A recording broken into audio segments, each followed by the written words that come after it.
they inspired people to be better than they were, and they commanded that presence for them to be better.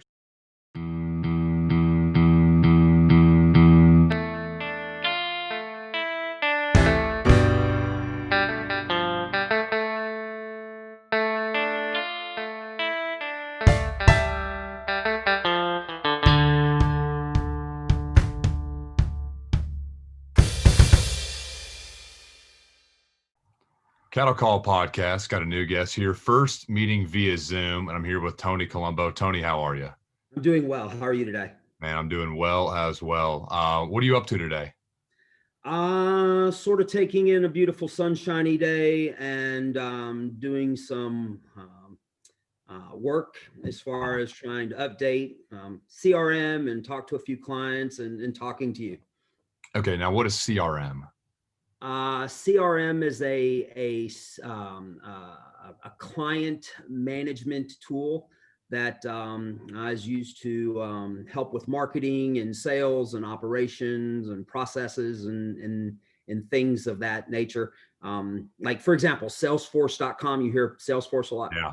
I don't use Salesforce, but it's business tracking kind of software. Okay, so CRM, that like Salesforce is a CRM? Yes. Okay, gotcha. Yeah. Okay, so you are the founder of the Growth Coach? Or wherever you work, or what? Yeah, so the Growth Coach is a franchise, Okay. and I am the franchise owner in Middle Tennessee. Gotcha. Okay, and now what does the Growth Coach do?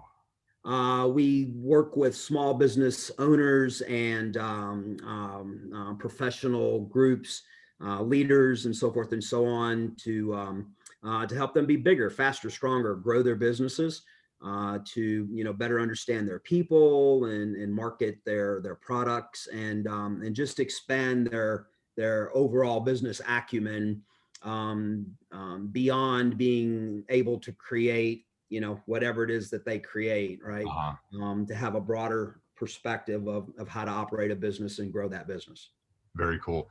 Now, do you specialize in any kind of business, or is it just anybody with a business? It's the latter. I'm open to any business. The concept behind that is I'm not an expert in your business, and I don't want to become a consultant for your business. What I'd rather do is work to help develop you as a leader. So, I've worked with departments in universities. I've worked with construction type trades organizations, insurance, legal. So a whole wide, range of people, not just focused in one particular space or one particular type of portfolio. Very cool. All right, so let's talk about where are you from, and then how did you get to Middle Tennessee? Wow, good question. So I was born in Cleveland, Ohio, and I moved to Northeast Mississippi, a small town outside of Tupelo called Fulton, in the mid 70s. I was in elementary school and stayed in North Mississippi for quite a while until I joined the military. Went to first 2 years of college at a community college down there called Itawamba Community College. Got in the military, kind of, spent some time moving about and around and doing different things, and went back to Mississippi, and then kind of migrated to Memphis because of a woman. That didn't work out so well with that woman. However, Memphis did well, and the woman I'm married to now, we've been married for 30 years. Wow. I met her in Memphis, and we stayed. Her family is from Middle Tennessee. So we had an opportunity, way back when, to move to the Middle Tennessee area, and here we are. We've gone back and forth, to a couple places in between, but for the most part, Middle Tennessee's home and has been for, 25, 26 years. Gotcha. And did you go to school at Memphis, right? I did, yeah. I like to say that I was on an 11-year program, and ultimately I graduated from, at the time, Memphis State, and the uniqueness of that to me is it was the last semester that it was considered Memphis State. And I graduated the last semester that Penny Hardaway was a student at Memphis State. As a matter of fact, he and I took down the library's system during finals that year, and it was comical. I mean, we're standing there next to doing our thing, and one evening, and he did study, and he was by himself, and he was actually putting forth the work, and it crashed, and he looked at me and said, looked at me and down and said, I'm the superstar. It will be your fault. And I was like, really? And he just started laughing, and we both kind of just laughed, you know, and said Merry Christmas, because it was at the end of the year. And you know, I just always have kind of remembered that when I see him now on the sidelines or doing whatever he does. So yeah, don't you go to Memphis State? I do, yeah. University of Memphis. I'm sorry. Yeah, one of the few from the area that did. Yeah. Yeah. Finishing up here this spring, but yeah, I'm not 11 years, but I'm pretty close to it, man. When it's all said and done. Yeah, well, I took a sabbatical, and it was an interesting challenge because, you know, when I came back, well, first of all, I didn't have my ducks in a row and priorities when I started in school.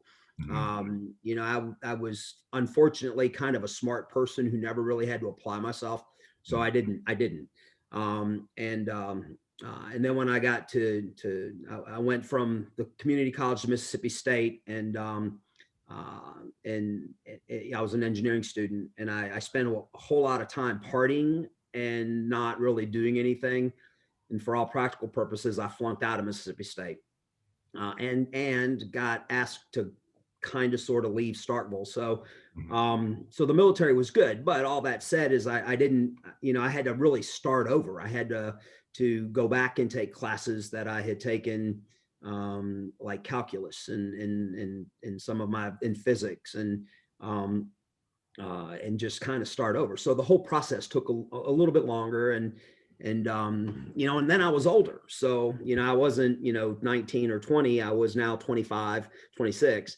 And, you know, I was working a full-time job. I was a bartender in Memphis, and, you know, and I was still in the National Guard, and I was, you know, still going to school. So I had a lot of irons in the fire, which I think helped keep me focused and grounded pretty much. Man. So what did you do in the military? In the military, I was an engineer, and an enlisted guy. I was, you know, afforded the opportunity to go to the Special Forces School, and became a Special Forces engineer, and was on an A team as an engineer. Started off as a junior engineer, and then became the senior engineer of the team. Okay, so what do you do as an engineer in Special Forces?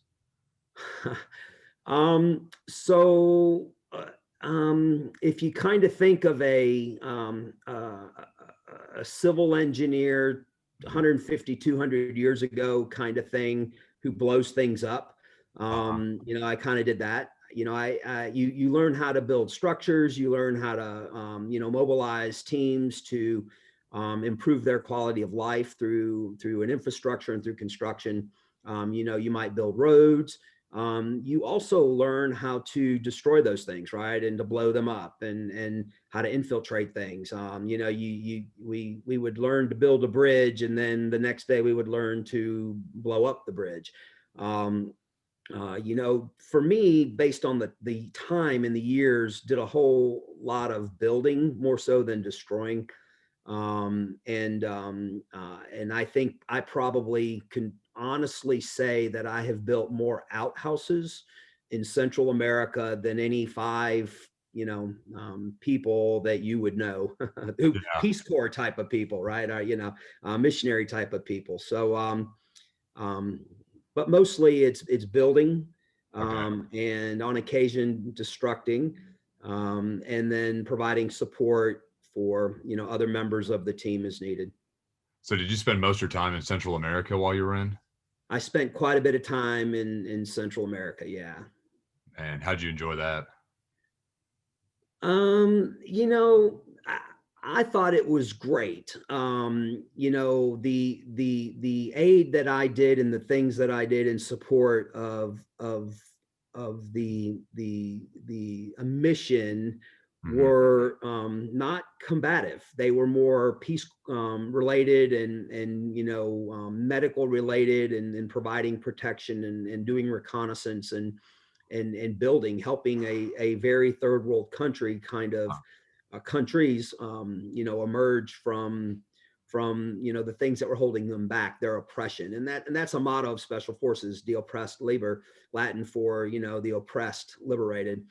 Okay. It really wasn't a whole lot of liberating, so to speak, but there was a lot more helping people, move past an oppression. Mhm. All of the places that went we were invited, so we were working with them, the civilian people and Indian tribes and indigenous people and the military and medical, and it was a wonderful place. The people are very, very passionate about life, contrary to what you might see in today's media. Yeah. And they were great people. I mean, I saw some sketchy ones, right? And there were some things that I saw happen that were a little less inviting and warm and fuzzy. But overall, I never had a bad experience, and I learned so much, and became so thankful and grateful for the things that we have. That it was awesome. In the 80s and the early 90s, it was not a bad place to be for the most part. Gotcha. So were you able to interact with the locals a lot, or do you kind of have to be on your guard and you can only interact certain times? Um, so, good question. I interacted with them always on my own, um, but I was equally always on my guard, right? We would, to use a word, embed ourselves with whoever it is we were working with. So, the team commander of my team, he had developed a strong relationship with a village mayor, and person in charge. Um, we would develop relationships with the different people based on whatever it was that we were doing. So, it was like anything, right? If you go and you do community service, and you volunteer, Hands on Nashville as an example, there's a leader, right? And you're working to do something with someone in the community or whatever the case might be. And you just don't show up. You have to develop a rapport with them, and you have to identify common goals and things like that. And part of that is a person to a person. It just wasn't me, Sergeant Colombo, talking to whomever. You got to know the people. You got to know what they did and what their needs were, and certainly naturally you had conversations. Mhm. um, and you developed relationships. I remember being in Honduras one time, and at the end of our time there, we had been working with doctors and nurses, who were, I think, Army Reserve, that were doing their summer camp, and basically they had been coming. They would come down. They were in this village that we're in, and our purpose was mostly to provide support for them. Security and support for them, and to assist where as needed. But we had a big festival afterwards, right? So I mean, That's cool. they slaughtered a cow, and everybody, we started eating everything, and everybody had a really big party that was Americans and the Hondurans in this particular place. And that was just a wonderful thing. So in a long-winded answer, it was kind of both. Mhm. I mean, it was totally professional. We interacted freely based on the scope of our mission, but we were always guarded, Mhm. and guarding all the Americans and other interests of the U.S. So. Yeah. So how did foreigners, in this case, Central America, how did they view America and how do they view the military here? Um, so Well, so back in those days, right? I mean, it's probably different today. However, back then, we were invited into the country by the government to support the government and either to provide protection in different capacities or to provide humanitarian Mhm. support. So, um, I think that because we were a tight knit group of people, and we were very specialized, the leadership in different communities and certainly in the country and the military, their military, knew that we were, elite forces that were sent there not to conquer them, Mhm. but to work with them for them on their behalf, right? So I think that from a personnel perspective, they were very inviting, and they were very welcoming, right? Mhm. Their view of America, I think that I think the only people that sometimes struggle with a view and appreciation of America are Americans, and then people that are like the North Koreas, the Irans, those types of countries, right? But I never went to a place where they didn't respect and or based on that geographical location, be intrigued with and or aspire to become an American. Um, I think they were all very, very proud of their heritage, but they recognized, the things that we do and so forth and so on. They probably, in some instances, they probably thought that we were a little too, arrogant, and Americans in general. And unappreciative of the things that we have. But on the other side of that, they all recognize the freedoms that we have and the opportunity to be successful and to live a peaceful life, which is the same things that they wanted to. So a lot of their values, a lot of the morals, a lot of their dreams and aspirations were very, very similar. um, and they really took advantage of the opportunity to sponge off of Americans. And for the most part, I've never been to a developing country that it wasn't similar. Okay. Some of the tourist countries that you might find, in say the Caribbean or something like that, they just want your money, right? Um, some of the European countries, they may want something and your money, but a lot of these countries where we went in, they wanted to be better, and they knew that we provided a path and opportunity for them to become better. So, um, again, I never had a negative ever had a negative. Well, I mean, I rolled a Humvee one time, and that wasn't so pleasant. But as far as the overall mission and purpose, I never had a bad experience. Okay. So how do you feel about the military today? Do you think people should be serving more often or just serve in any capacity, not just military, but even just civil service? I think that's a great question, and I think that everyone should be obligated to provide service in some capacity to um, us, right? Whether it's in the community, it's in the church, it's in a school, it's in the military, it's in the government, it's on a farm or whatever. I think everyone should aspire to provide service and be of service to each other. So, do I think that everyone should serve in the military? Not necessarily. I think that everyone should be in a position where they can serve as an ambassador in some capacity on behalf of the United States, and that's, to me, that's what it means to be an American, right? And so, yeah, I guess in a way I do.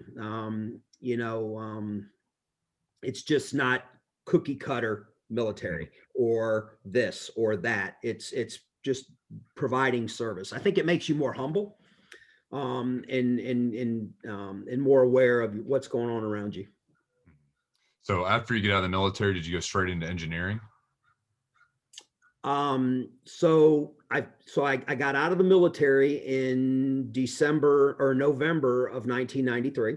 Okay. I graduated with my undergrad in December of 1993 and had my first child in December of 1993. So in a month and a half period of time, I went from military to civilian, college graduate in engineering, and I had a daughter, the one that you know. Yeah. So it all happened pretty quick. Yeah, Wow.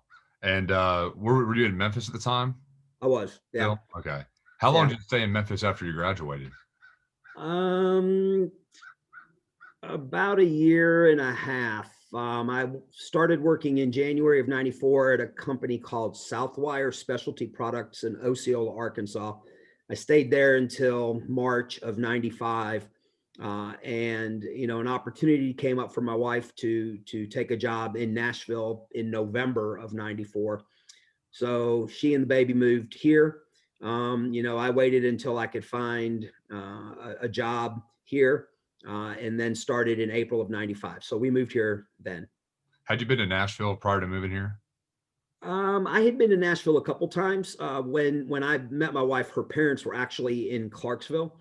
Oh, okay. So I had been to Clarksville, a couple times. Plus, I had some, military connections at Fort Campbell. Mhm. So, but I had been to Nashville. I had met her family. Huge family. Been around here for 200 plus years in Oh, Nashville. man. And and she and her sister and brother and parents were the only outcasts, if you will, Oh, in wow. Martin, Tennessee, but everyone else lived here. So Man, have you enjoyed your time in Nashville? I have absolutely enjoyed my time, and I'm a huge fan of the city, past, present, and ideally future. Yeah, cool. Okay, so how long have you been doing what you're doing now with Growth Coach? Yeah, good question. Almost 3 years. Almost 3. What were you doing before? I was a field director, service director for GE Healthcare Uh, and medical imaging specifically, or for the most part, and then biomedical engineering across Middle and West Tennessee and North Alabama and North Mississippi. and so what exactly were you doing for them?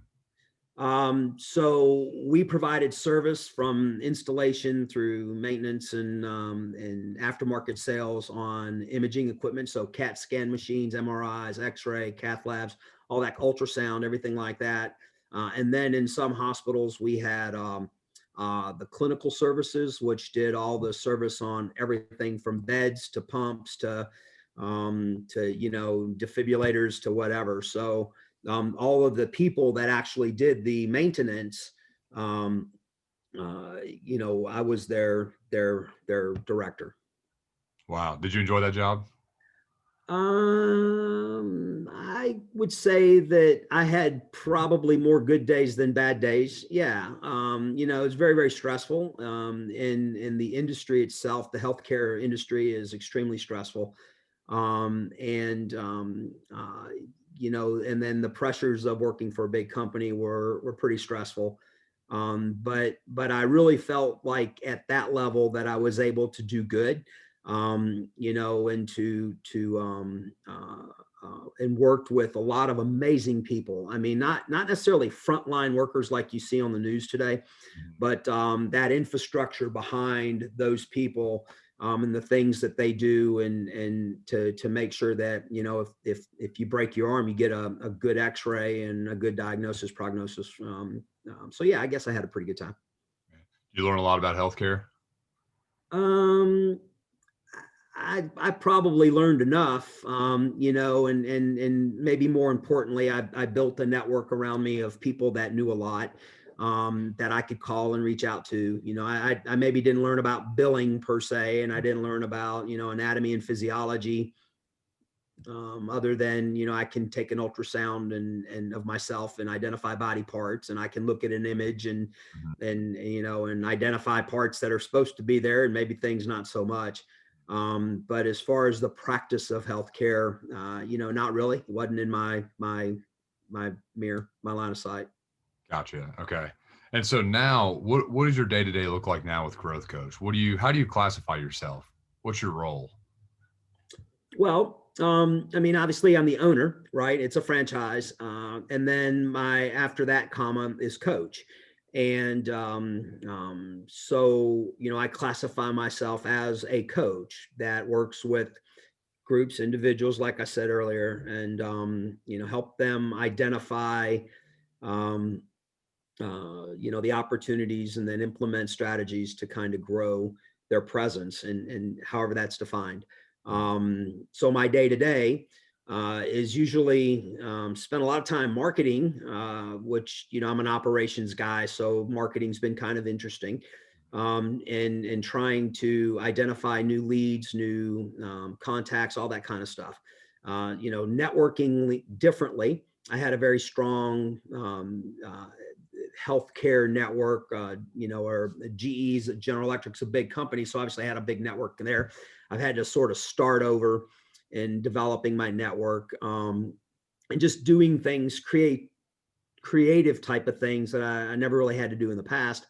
So I spent a lot of time doing that, trying to be more of a learner than a knower, and interacting with people. And then when the opportunity presents itself to learn about people, to really spend a lot of time to understand their pain points, their processes, and help them put together a plan and move forward. So and that ranges. Some days I do more marketing, other days I do more coaching, and just depends on the day.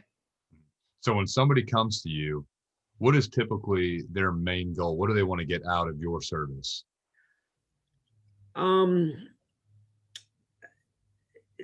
if an individual comes to me, a lot of times they're looking for some leadership development to become, a better communicator, to have a broader strategic outlook, to put together a plan and goals and objectives and things like that. With the pandemic, I've had quite a few of those that have wanted to do that because they're looking for jobs or they're looking to do transitions from one job career to another.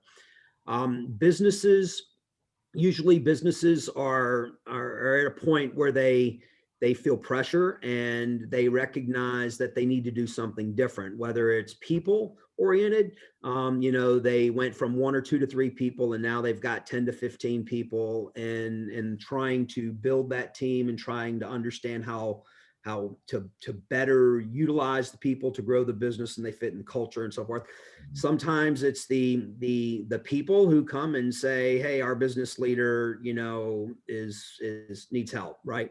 I've had business leaders that have come, multi-million dollar businesses that have said, it's great, I used to be in a 10 by 12 shed and wear tennis shoes and shorts and a t-shirt all day, but now I got 100,000 square feet building and I got people that are looking for me to be a leader and I don't know how to do that. I don't, I don't know what it means. So I need professional growth.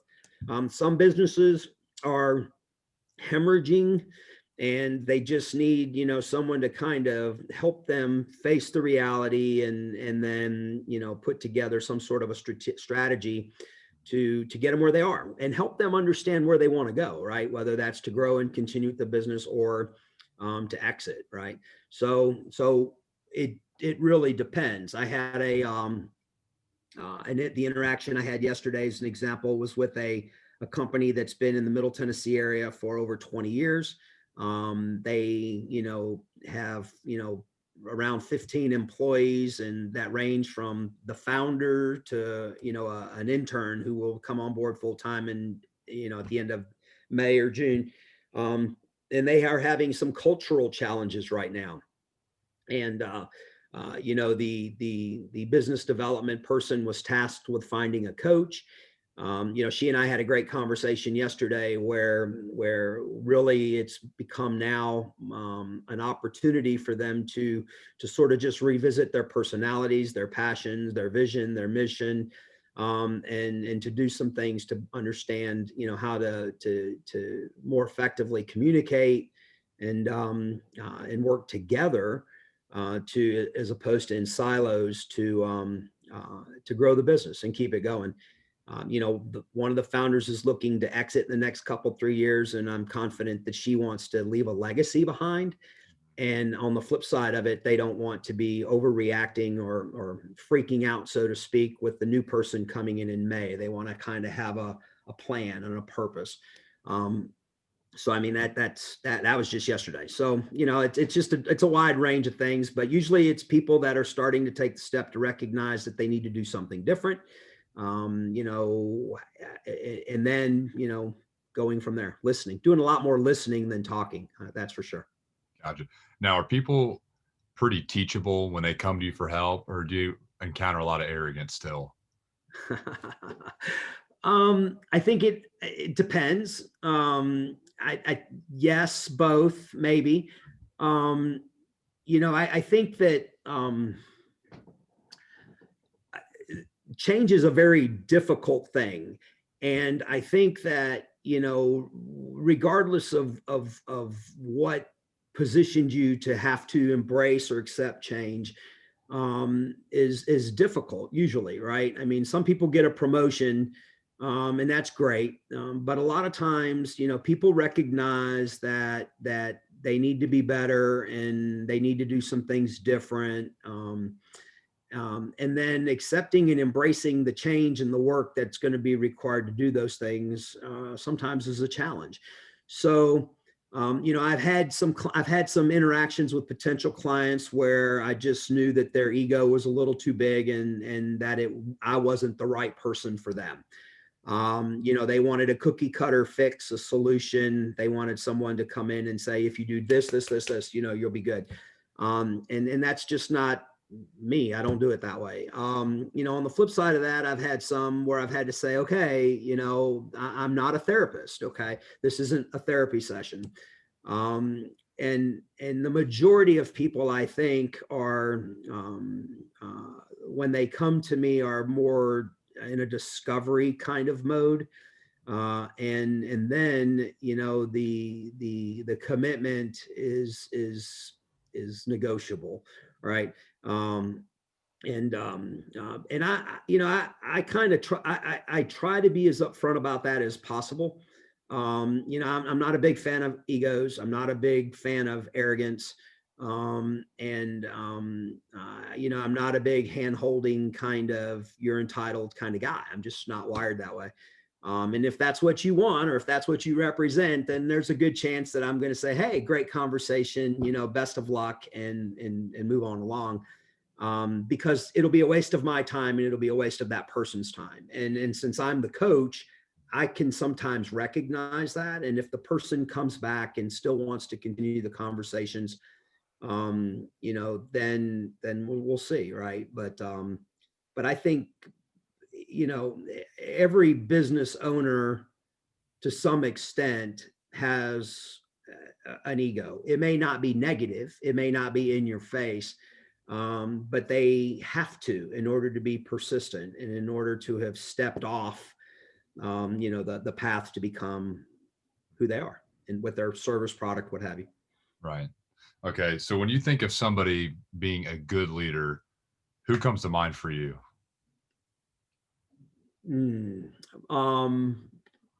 From a business perspective, a political perspective, or just generally speaking? Just general, like a good person that you model your leadership style, or you kind of use as a template for aspiring leaders? So I don't know that I can give you easily off the top of my head one person. Maybe there's a lot of people that I could name. Okay. But from today, based on today, I would have to say that probably one of the best leaders that I've ever had the opportunity to not meet, I would have loved to, but to study a little bit and to listen from was Reverend Martin Luther King. This was a man of God who, in a very tumultuous time, inspired people to be great through nonviolence. He was able to talk and he was able to communicate, and he was able to effectively articulate the reasons why of everything he did, not the what, not the how, but why. And really changed or started the change the course of the world, certainly as you know it and as I know it. I would say that in his way, you know, he was an inspirational leader, and I think that that's on a mega scale, right? Yeah. I think that though there are my team commander former team commander who I'm still connected with and friends with, who now is a dentist in Atlanta, incredible leader. Right. My former boss at GE, I thought that he was an incredible leader. I've had a college professor who I thought was an incredible leader, and I'm connected to most of them still. And I think the reason they were incredible leaders is because they inspired people to be better than they were, and they commanded that presence for them to be better. So to me, it could be someone that I haven't even met, and certainly somebody I hadn't, that's not even on, TV or doing podcasts or whatever. But people that inspire people to be better than they are, positively, not for, emotional reasons or crazy reasons, but for the good and service of others reasons. Um, Politically, business, religious. I mean, those are to me leaders, inspirational people. Great stuff, man. As we wrap up here, do you have any good pieces of advice, good quotes, good book recommendations, anything like that? Good pieces of advice. Yeah, I say a lot of silly one-liners from time to time. I kind of said one just now. I'm a firm believer that it's better to be a learner than a knower. And to me, from a business perspective, that's huge. The bit of advice that I would give is every now and again you got to kind of just stop and take a knee and take a breath, right? And look around, right? And just kind of just breathe. And if you do that, if anybody does that, if we would do that right now, based on how crazy things are, right? Man, If everyone would just kind of take a breath, pause for a minute, right? And just kind of look around, and really, every day operate, or at least try your best to operate with these three words, and then I'm kind of done, right? Then I'm tapped out, or I'm tapping out. You know, Three inspirational words to me are selfless, fearless, and guiltless.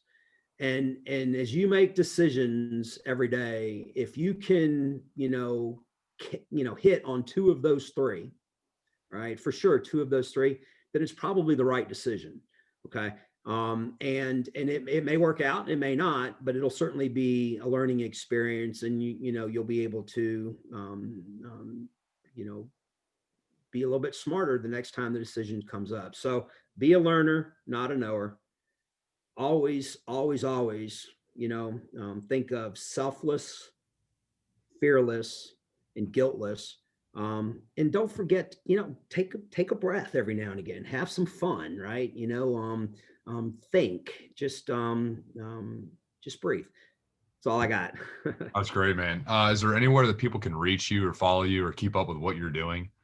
Yeah, so I have a website for my business. It's called the Growth Coach of MiddleTennessee.com, and anyone can reach out to me at tcolombo tcolombo at thegrowthcoach.com. From a business perspective, I mean, I'm on LinkedIn, so if anyone's interested in that and whatnot, then certainly they can reach out to me that way. If you send me an email, if you go to my website, you can reach out to me and you get a free book if you kind of go to one of the pages that talks about, being a business owner and growing and so forth. And I'll follow up with you on that link, and you can Google me. You can do all these kind of different things, all these cool things right now, right? I'd love to chat, love to learn. I love to learn about people by interacting with people. So. Well, cool. Well, Tony, thanks for coming on, man. Thanks for teaching me a little bit of Zoom interview too.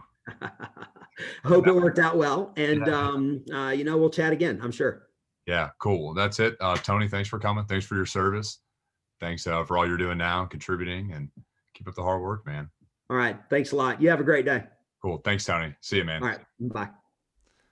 That was Tony Colombo. This is Cattle Call Podcast, and we will see you on the other side.